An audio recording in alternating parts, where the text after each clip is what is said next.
Hey adventurers, so today is going to be another book review. This is for On Stranger Tides by Tim Powers. This is a book that I heard about actually from Murphy Napier's channel. She did a review on it a couple months back, and I thought it was very interesting sounding. It sounded like something that I might like, so I decided I'd try it.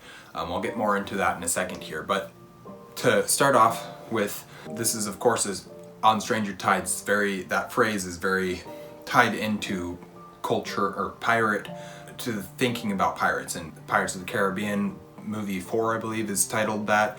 So like there's a lot of stuff that it's just part of our ingrained knowledge of when you hear this phrase you think pirates. It's a pirate book. It's a swashbuckling adventure because it's pirates, but it's also low fantasy in a way that we'll get more into it, but in a way that I really like and in a way that I don't. And so I'll get more into that in a second. We'll get right into the review now. This was an interesting one for me. I read it because I love Pirates of the Caribbean movies, and I'd heard that this was the inspiration for those, and you can definitely see that. I'd also heard Murphy Napier talking about it, as I mentioned, and I often have similar tastes to her. I feel like a lot of the times the books that she reads and enjoys are ones that I'll read and enjoy or have read and enjoyed. So we've seemed to have, not always, but oftentimes pretty similar tastes. And so when I heard that she liked it, I figured I would as well, and I did. But there were some things that I didn't love, so we'll get into those as well. For as long as I can remember, I haven't liked voodoo and black magic. Like, it terrifies me. That's one of the few things that I don't do.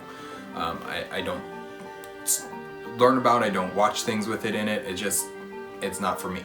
And that applies to this book as well, but there's a little bit of nuance to that with this book in a way that I wasn't expecting. It's one of the few things that I really just can't stand. Enough so that I have turned off movies and TV shows that feature that type of black magic. It was pretty heavily utilized in this story. However, the way it was done, it was so much like a fantasy magic system that I could still read the book. And even though I didn't like it, I could get through it and enjoy the story that was being told. But it was still present enough to take my enjoyment of the story down a bit. It's kind of this weird juxtaposition between something that I like as a fantasy magic system and something that I don't like as voodoo and black magic and stuff like that. And so the combination of the two, it really caused for an interesting experience while reading this story. And it's something that I can't remember ever having to deal with before in a book.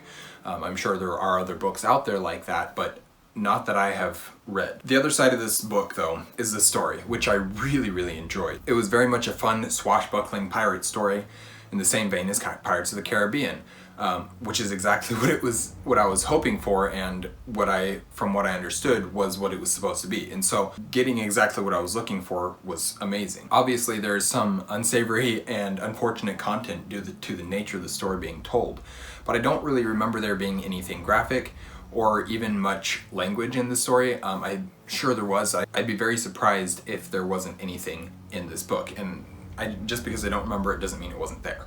But it obviously wasn't prominent enough to leave an imprint in my mind and make me think about that part of the story or a part of the book. So overall, I enjoyed the storyline quite a bit. I will add that if you listen to the audiobook, which I did, make sure you don't have loud things going at the same time, like a lawnmower or wood splitter or anything like that, because that loud noise, unless you're wearing earphones over the top of your earbuds, earmuffs, I guess. Those are the things that block out the sound, I think is what they are. Over the top of your earbuds, you won't be able to hear you will be able to hear some of it, but there's some times where the narrator drops his volume down low enough that it's just hard enough to hear what else is going on, or with other things going on around you. So a lot of times it had to do with characters' dialogue. So there'd be characters who talk like this their normal day, and then the next character would be down like this, and you couldn't quite hear him. And it just over the wood splitter, I couldn't quite hear it. That's not an issue with the audiobook. That's a warning for people listening. Make sure you're paying attention so you don't miss part of the story, because that's what was happening, is I was missing moments of the story, so I'd have to go back and re-listen to it to hear what I missed. So overall, I really enjoyed the book and I enjoyed the story, but my enjoyment was taken down a little bit by the use of the black magic, which at the same time it wasn't taken down as far as it could have been because the black magic was treated as a magic system.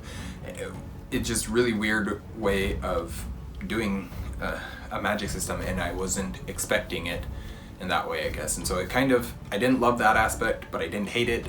It just wasn't my favorite. I don't know. So the story itself, I really enjoyed though. So thank you guys for watching an Erudite Adventure. We post videos every Monday and Thursday. Hopefully this review was informative and I was able to actually give something useful in it rather than just my impressions, because that's kind of what I feel like I do a lot of the time rather than giving any information on the actual story. Anyways, thank you guys for watching. We post videos every Monday and Thursday. We have our social medias linked in the description down below. Please like, comment, and subscribe if you haven't already. We'll see you guys again soon. Stay well.